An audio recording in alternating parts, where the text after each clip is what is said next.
تو یہ ہو گیا تھوڑی سی بات الرحمن الرحیم کے بارے میں. اچھا لیکن ایک کنفیوژن بھی آ گئی, وہ بھی سمجھ لیں.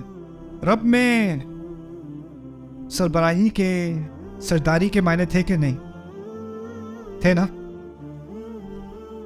مسئلہ یہ ہے کہ جب کسی کی اتھارٹی ہوتی ہے نا تو آپ کی دو طرح کے مینیجرز ہوتے ہیں. ایک مینیجر ہوتا ہے کہ ایک ایک چیز چیک کر رہا ہوتا ہے, اس کو مائکرو مینجمنٹ کہتے ہیں. کیا کر رہے ہو, کتنا ٹائم لگے گا, اچھا دکھاؤ کیا کیا, ہر منٹ چیک کر رہا ہے. ایک مینیجر ہوتا ہے کہتا ہے اس ہفتے یہ کام مکمل کر لینا, میں جمعے کو چیک کر لوں گا, کھلی چھٹی, پورا اعتماد ہے کہ تم کر لو گے, مجھے بار بار تمہیں چیک کرنے کی ضرورت نہیں ہے. تم کہو میں گھر سے کام کر لوں, کام کر لو, جہاں سے بھی کرو, درخت سے لٹک کے کر لو, مجھے اس سے کوئی مطلب نہیں ہے, تم کام کر لو, جمعے کو مجھے دکھا دینا. ایسے بھی باس ہوتے ہیں کہ نہیں؟ ایک ہوتے ہیں جو ہر چیز کو مینج کر رہا ہے, اور دوسرا کھلی آزادی دے کے بس مجھے ریزلٹس دکھا دینا, یہ تمہاری ڈیڈ لائن ہے. اگر اللہ تعالیٰ ہمارے اوپر اقتدار رکھتے ہیں, رب ہیں, تو ان کا حق ہے وہ کسی بھی لمحے پوچھ لیں. لیکن دنیا کی زندگی کیسی بنائی ہے, کس قسم کی مینجمنٹ ہے اللہ تعالیٰ کی؟ نماز پڑھنی ہے, 5 وقت پڑھنا, نہیں پڑھنی سوتے رہو. ویسے پڑھنی چاہیے, میں اٹھاؤں گا نہیں, جھوٹ نہیں بولنا, جھوٹ نہیں بولنا. لیکن بولو گے تو آسمان سے کوئی بجلی آ کے نہیں لگے گی زبان پہ. بولنا ہے بولو, میں نے بتا دیا نہیں بولنا, باقی اب تمہارا ہے, تمہاری ذمہ داری ہے. ایسا ہی ہے نا؟ اس کی میں آپ کو انسانی مثال دیتا ہوں. ہمارے یہاں تو الحمدللہ دنیا میں اب غلامی نہیں رہی اس طرح کی, لیکن مثال کے طور پہ کہہ رہا ہوں. آپ فرض کریں کہ آپ میرے پاس آئے, آپ کہتے ہیں آج کے بعد آپ میرے غلام ہیں. میں کہتا ہوں چلو ٹھیک ہے, غلامی قبول کر لیجیے آپ کی. کیا کروں جی آپ کے غلام ہونے کے ناطے؟ بس یہ میں نے ایک دائرہ بنایا ہے, اس دائرے کے اندر رہنا, بس باقی کچھ نہیں, اس دائرے کے اندر رہنا. کہا جی یہ تو بڑا آسان کام ہے. اب میں دائرے کے اندر زندگی گزار رہا ہوں اور آپ مجھے دور سے دیکھ رہے ہو. ایک دن میں ذرا پھسل کے گر گیا دائرے کے اس طرف. جب میں دائرے کے اس طرف گرا, میری نظر فوراً کہاں گئی؟ مالک کی طرف. اوہ سوری سوری سوری, غلطی سے کونے پہ پھسل گیا تھا, اب نہیں ہوگا. میں کچھ بھی نہیں کہا, ایسے بس ایک لفظ نہیں کہا میں نے. میرے ذہن میں آیا ماشاء اللہ باس تو ویسے کافی ہلکا ہاتھ رکھا ہوا انہوں نے, اتنی کو سزا بھی نہیں ملی. تو 2-3 دن بعد مجھے تھوڑا خیال آیا کہ میں ذرا ایک اور دفعہ غلطی سے کر کے دیکھوں کیا ہوتا ہے. تو میں گرا, فوراً میں نے دیکھا جو میرے مالک ہیں وہ بیٹھے ہوئے چیئر پہ, اٹھے بھی نہیں چیئر سے. اور پھر میں کہوں سوری سوری, وہ کہتے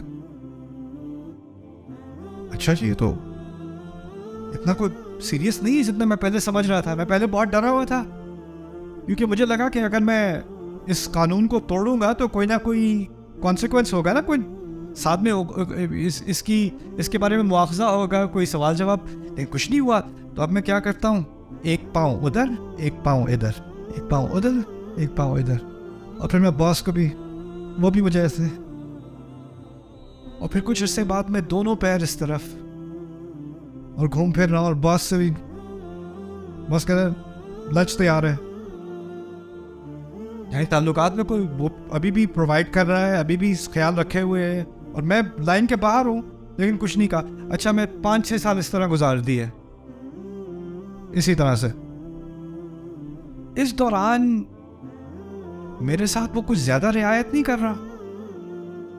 اب وہ جو زیادہ رعایت کرتا ہے نا کوئی باس, تو اس سے امپلائیز کا کیا ہوتا ہے پتہ ہے؟ اوئے ہوئے ہوئے. میری ایک بہت پرانے زمانے میں میری ایک جاب تھی, میں پری اسکول ٹیچر تھا, kindergarten and pre school. اور پھر مجھے وہاں سے جب میں فارغ ہوا تو مجھے ایک جاب ملی, میں 3ری جماعت کو میتھ پڑھاتا تھا, میتھمیٹکس.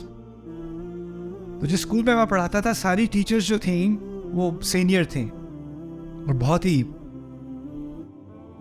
یعنی بچے دیکھ کے ان کو, میں تو یہ نہیں کہوں گا کہ دادی یاد آ جائے, دادی تو نائس ہوتی ہیں, دادی نانی, ان کو دیکھ کے قیامت یاد آ جاتی. میں گیا کلاس میں نے کہا میں نے ان بچوں سے دوستی کرنی ہے, ان بچوں کو میں نے ڈرانا نہیں ہے.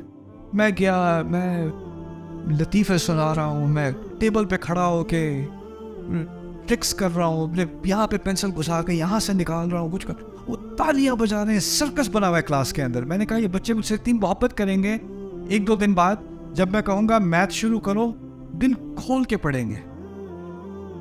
تو میں سمجھا یہ بڑی اچھی اسٹریٹجی ہوگی, میں اتنی محبت سے ان سے ڈیل کر رہا ہوں, کھلی آزادی دی ہوئی ہے. تیسرے دن میں نے کہا چلو بھائی بچوں, اوپن اپ پیج 5. کیا ہوا پتہ ہے؟ ایک مجھے کہتا ہے نو, دوسرا ایک دوسرے سے کہتا ہے ڈو دا پینسل, وہ پینسل والی چیز کرے دوبارہ. میں نے کہا نہیں, اوپن پیج 5. اور مجھے ابھی تک یاد ہے ایک بچہ وہ دیوار پیچھے کلاس کی دیوار پہ گیا, وہاں پہ وہ یہاں کھڑا اپنا نام لکھ رہا ہے دیوار پہ, اور وہ لکھ رہا ہے اور مجھے دیکھ رہا ہے.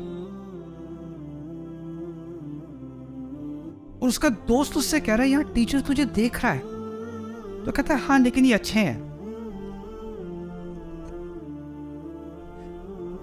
میں سمجھانا یہ چاہ رہا ہوں کہ اگر آپ کے ساتھ رحمت کی جا رہی ہے, آپ کا بہت خیال, بہت شدت سے محبت کی جا رہی ہے آپ کے ساتھ, اور اس محبت پورا مکمل خیال کیا جا رہا ہے, آپ نافرمانی کریں یا فرما برداری کریں, آپ کا پھر بھی خیال کیا جا رہا ہے, تو اس میں امکان کس چیز کا ہوتا ہے کہ آپ کو غلط فہمی ہو جاتی ہے کہ یہ تو نائس ہی نائس ہے, یہ تو ہے ہی اچھے, نرم دل کے ہیں. اللہ تعالیٰ نے سوال پوچھا ہے قرآن میں, یا ایھا الانسان ما غرک بربک الکریم, انسان تجھے اپنا رب جو تجھ سے اتنا تجھ پر کرم کرتا ہے, کس چیز نے تجھے دھوکہ دے دیا؟ کیا اس کے کرم نے تو تجھے دھوکہ نہیں دے دیا؟ دھوکے میں تو نہیں پڑ گیا؟ تو جب کہا نا الرحمن الرحیم, تو یہ خطرناک بات کہہ دی. رب تو وہ ہے, رب میں تو اتھارٹی آ گئی نا, اقتدار آ گیا, اور اس کے بعد فوراً تسلی دے دی کن الفاظ سے؟ الرحمن الرحیم. اب کوئی اللہ تعالیٰ کی حدود سے باہر جا کے اس نے ایک لکر سٹور کھول لیا, اس نے کوئی اور حرام بزنس شروع کر دیا اور حرکتیں شروع کر دی, اور اس کو تم کو یہ اللہ کی حدود سے باہر ہے یار, واپس آ جاؤ حدود کے اندر. یار تجھے نہیں پتا, ایک لیکچر میں نے سنا تھا الرحمن الرحیم, پتہ ہے کتنی چیزیں, 3 چیزیں ہوتی ہیں الرحمن کے اندر, اور 2 ہوتی ہیں الرحیم کے اندر.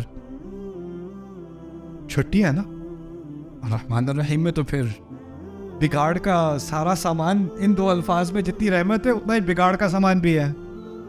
لیکن فاتحہ میں جو بنیادی رشتہ ہے نا میرا اللہ تعالیٰ کے ساتھ, اس کو صحیح یعنی میزان پر قائم کیا گیا ہے. تو فوراً الرحمن الرحیم کے بعد کیا بات کی؟ مالک یوم الدین. فوراً سیدھا ہو گیا بندہ. میں نے کہا تھا نا, میں اپنے مالک سے فینس کے باہر میں 5 سال اسی طرح چھٹی گزاری. 5 سال بعد مالک مجھے بلاتا ہے, کہتا ہے یہ جو تم باہر کھڑے ہوئے ہو نا, ہاں مجھے پتا ہے, وہ ایک دفعہ میں آپ نے کہا تھا, لیکن یاد ہے مجھے وہ بھی کیا دن تھے. کہتے میں نے ویسے اس دن سے ریکارڈ رکھا ہوا ہے کہ تم کتنی دفعہ باہر گئے تھے, یہ ریکارڈ ہے تمہارا, اور آج تمہیں اس سب کی اکٹھی سزا ملے گی. اب بات سمجھ میں آ رہی ہے مالک یوم الدین کیا ہوتا ہے؟ انسان سمجھتا ہے کہ اس کی کھلی چھٹی ہے, لیکن بعد میں آگے جا کے فوراً پکڑ ہو رہی ہے نا. اب یہ ایک عجیب صورت ہے اللہ تعالیٰ کی. اس کے بارے میں جتنا کہوں کم ہے. آج سیشن ختم ہونے سے پہلے 2 باتیں میں آپ کے سامنے رکھوں گا, مالک یوم الدین کے بارے میں, اور ابھی جو کچھ پڑھا ہے اس کے بارے میں. 2 لفظ جو ہیں وہ ایک دوسرے سے بہت قریب ہیں اس صورت میں, ایک رب اور ایک مالک, ہے نا, ایک رب اور ایک مالک, اور ان دونوں کے درمیان 2 الفاظ ہیں. ایک طرف رب ہے, ایک طرف مالک ہے, اور درمیان میں 2 کون سے لفظ ہیں؟ الرحمن الرحیم. اب ان دونوں لفظ کے بارے میں سوچیں, ان میں سے ایک عارضی اور ایک مستقل ہے. عارضی والا کون سا تھا؟ الرحمن. اور مستقل والا کون سا ہے؟ اب یہ عجیب کلام دیکھیں اللہ کا. رب العالمین اس زندگی کے بارے میں تھی وہ بات, یا اگلی زندگی کے بارے میں؟ رب العالمین اس زندگی کے بارے میں، اور اس سے قریب ترین لفظ ہے الرحمن جو اس زندگی کے بارے میں ہے. مالک کا لفظ استعمال ہو رہا ہے کس زندگی کے بارے میں، اور اس کے قریب ترین لفظ کون سا ہے؟ الرحیم، جو ہمیشہ والی رحمت، اس سے قریب ترین. کیا عجیب کلام ہے، کیا ترتیب ہے اس کلام کی. رب العالمین الرحمن الرحیم مالک. اچھا، شروع ربوبیت سے رب، انتہا مالک سے، اور درمیان میں دونوں کے کیا؟ رحمت. یعنی یہ کبھی مت سمجھنا کہ وہ تمہارا، یہ کبھی مت بھولنا کہ وہ تمہارا رب ہے اور تمہارا مالک ہے، لیکن ان دونوں الفاظ سے ڈر لگنے لگتا ہے. لیکن جب ڈر نہ لگنے لگے تو جتنا گہرائی میں اس رشتے کے درمیان میں پہنچو گے تو کیا ملے گا تمہیں؟ رحمت ملے گی. اس کے باہر اتھارٹی ہے اور اندر محبت ہے. رب، مالک، رحمہ. عجیب. الحمدللہ رب العالمین الرحمن الرحیم مالک یوم الدین. اب جلدی سے ان 3 آیات کو میں کم از کم آج مکمل کرنا چاہ رہا ہوں. تو مالک یوم الدین کے بارے میں کچھ چیزیں میں آپ کے سامنے رکھ دوں. یہ بہت آسان ہے سمجھنا. دین سے شروع بات کرتے ہیں. دین عربی میں کہتے ہیں فیصلے کو. دین عربی میں اس کو بھی کہتے ہیں کسی سے آپ کا معاملہ ہو رہا ہونا اور اس معاملے کو مکمل کیا جائے. میرا معاملہ طے ہو گیا، اس کو بھی دین کہا جاتا ہے. کما تدین تدان، جیسے تم دوسرے سے معاملہ کرو گے ویسا تمہارے ساتھ معاملہ کیا جائے گا. یہ عربی کی کہاوت ہے. اچھا، اگر شدید محبت کا ذکر ہے الرحمن الرحیم میں تو اس کا متضاد کیا ہونا چاہیے؟ نفرت، عذاب. اگر ایک طرف محبت ہے تو اس کا متضاد عذاب ہونا چاہیے. لیکن اس کے متضاد میں دین کا لفظ استعمال کیا. اور دین کیا ہے؟ انصاف، فیصلہ. اور فیصلے سے کیا، کس چیز کی طرف اشارہ ہو رہا ہے؟ انصاف کی طرف. تو اگر آپ اس طرح سمجھ لیں کہ جو محبت ہے وہ پازیٹیو ہے، مثبت ہے، اور نفرت کیا ہے؟ منفی ہے. تو عدل کہاں پہ ہوگا؟ انصاف کہاں پہ ہوگا؟ صفر. نہ محبت نہ نفرت. اللہ تعالیٰ نے اس کی اتنی عظیم رحمت ہے، اس نے نفرت کا، عذاب کا، غصے کا ذکر بھی نہیں کیا، منفی کا ذکر بھی نہیں کیا. اگر یہ پورا چارٹ ہوتا نا تو ایک طرف پازیٹیو میں الرحمن الرحیم ہوتا اور دوسری طرف عزیز ذو انتقام ہوتا، المعذب کچھ ہوتا. لیکن وہاں بھی صفر تک لے گئے، منفی تک نہیں لے کے گئے. صرف دین کی بات کی، یعنی انصاف کی بات کی. اور یہ کیوں کی؟ کیونکہ اصل چیز جس سے ہمیں ڈرنا ہے نا وہ عذاب نہیں ہے. فاتحہ کے مطابق اصل چیز جس سے ڈرایا جا رہا ہے وہ انصاف ہے. انہ من سئل یوم القیامۃ فقد ہلک. ایک روایت میں آتا ہے جس سے اس دن ایک سوال بھی پوچھ لیا گیا وہ تو برباد ہو گیا. اللہ تعالیٰ کی رحمت اس دن پتہ ہے کیا ہے؟ کچھ لوگ ہوں گے جن کی کتاب ان کے سیدھے ہاتھ میں ہوگی. اللہ تعالیٰ نے فرمایا ہے، اللہ تعالیٰ ہم سب کو اس میں شامل کرے. اچھا، جس کی کتاب اس کی سیدھے ہاتھ میں ہے نا، اس کے بارے میں کیا کہا ہے کہ وہ سیکیورٹی گیٹ پہ پہنچتا ہے اور وہاں اللہ تعالیٰ نے کہا ہے فَسَوْفَ يُحَاسَبُ حِسَابًا يَسِيرًا، اس کے ساتھ آسان حساب کیا جائے گا. آسان حساب سے مراد روایات سے ملتا ہے کہ فرشتے کتاب کھولیں گے بھی نہیں، گزرنے دیں گے. جی ہمیں بتایا، آپ جائیں، کیونکہ آپ کے کون سے ہاتھ میں کتاب ہے؟ اب آپ نروس، آپ کے ہاتھ میں تو کتاب ہے، لیکن آپ کہیں اگر آپ یہ پیج 130 پہ جائیں تو اس میں ایک حج ہے، وہ ضرور دیکھ لینا. جیسے آپ کا پیپر ہوتا ہے نا، اس میں آپ نے بڑے الٹے سیدھے جواب دیے ہوتے ہیں، لیکن ایک صحیح جواب دیا ہوتا ہے تو اس کو آپ پہلے دکھاتے ہو ٹیچر کو، یہ والا یہ چیک کر لیں ذرا، یہ والا. اچھا، یہ اگر پیج 503 پہ جائیں تو وہاں ایک شاید ایک لیلۃ القدر تھی میرا خیال ہے اس میں ایک. تو آپ، لیکن وہ فرشتے کیا کہہ رہے ہیں؟ آپ جاؤ، آپ کی خیر ہے، نکلو، کوئی بات نہیں. عجیب ہے صاحب. دوسری طرف کہا ہے کسی کی کتاب ان لوگوں کے الٹے ہاتھ میں ہوگی، اللہ ہمیں ان میں سے نہ کرے، اور ان کی پیٹھ کے پیچھے ہوگی، ایسے ہوگی کتاب. نہ صرف الٹے ہاتھ میں، پیچھے. اب وہ خود بھی نہیں دیکھ سکتا کتنی خراب ہے، اس کو پتا ہے خراب ہے، اس کو یہ بھی نہیں پتا ہے کتنی خراب ہے. اب وہ بھی آ رہا ہے سامنے اور اس سے پوچھا جا رہا ہے. اب یہاں پر جب الدین کہا ہے نا، تو اس سے ہمیں اس بات کی طرف اشارہ مل رہا ہے کہ اللہ تعالیٰ اس دن کا بھی مالک ہے. جس طرح وہ رب اس دنیا میں ہے, اس دن وہ رب نہیں ہوگا, اس دن وہ کیا ہوگا؟ مالک. تو کیا نکل گیا؟ رب کے معنی میں سے کیا نکال دیا گیا؟ تحفے دینے والا, خیال کرنے والا, قائم رکھنے والا. جو اس کے نرم معنی تھے نا, وہ سارے نکل گئے, اور کیا رہ گیا؟ مالک. اس دن تو اتھارٹی ہوگی, یا تو رحمت ہوگی یا پھر یہ. اور اگر آپ اس طرح بھی سمجھ لیں کہ رب کے اندر دو پہلو ہیں, ایک محبت والا پہلو بھی ہے رب کے اندر, اور ایک اقتدار والا بھی ہے, تو رب کے اندر وہ جو محبت والا پہلو ہے نا, وہ الرحمن الرحیم میں سامنے آ گیا. اور رب کے اندر جو اقتدار والا پہلو ہے وہ کہا؟ مالک یوم الدین میں سامنے آ گیا. ان تینوں الفاظ کا آپس میں ایک جوڑ بن گیا. آخری چیز ہے, اور دو چیزیں. یوم, یوم کسے کہتے ہیں؟ اوکے. اللہ تعالیٰ نے اپنے بارے میں ایسی بات کی ہے جو کبھی کوئی اپنے بارے میں یا کسی اور کے بارے میں کہہ ہی نہیں سکتا. فرماتے ہیں دن کا مالک. دیکھیں, آپ کسی پراپرٹی کے مالک ہو سکتے ہو, کسی بکری کے مالک ہو سکتے ہو, کسی کمپیوٹر کے مالک ہو سکتے ہو, لیکن آپ ایک منٹ کے مالک نہیں ہو سکتے, آپ ایک سیکنڈ کے مالک نہیں ہو سکتے. وقت کی ملکیت ممکن نہیں ہے. ایک چیز ہے جو آپ جو بھی کرو, جتنا بھی پیسہ آ جائے, جتنا بھی اقتدار آ جائے, ایک چیز ہے جو آپ کبھی بھی اون نہیں کر سکتے. وہ کیا ہے؟ وقت. اور وہاں اس نے اس ایک چیز کی ملکیت اپنے سامنے ثابت کی ہے, مالکی یوم. اور اس سے بہت عظیم بات سامنے آ گئی. اگر میں کہوں کہ یہاں پر ایک تھیلا ہو, اور میں کہوں یہ تھیلا میرا ہے, یہ تھیلا میرا ہے, یا یہ بیگ میرا ہے, تو اس بیگ کے اندر جو کچھ بھی ہے وہ بھی کس کا ہے؟ میرا ہی ہوا نا. اگر اللہ اس دن کا مالک ہے تو کیا بات نکلی؟ اس دن کے اندر جو کچھ بھی ہو رہا ہے اس سب کا وہ مالک ہے. اس سب کو ایکسپلین کرنے میں باقی قرآن ہے, لیکن وہ پوری بات ایک ہی محاورے میں شامل ہو گئی جب کہا مالک یوم, مالک یوم الدین. سبحان اللہ. یعنی بہت تھوڑے الفاظ ہیں فاتحہ میں, لیکن پوری کائنات ان کے اندر مضمر ہے. آخری بات اس کے مالک کے بارے میں سمجھتے ہیں. مالک اصل میں دو قراءات ہیں ہمارے نبی سے مروی صلی اللہ علیہ وسلم.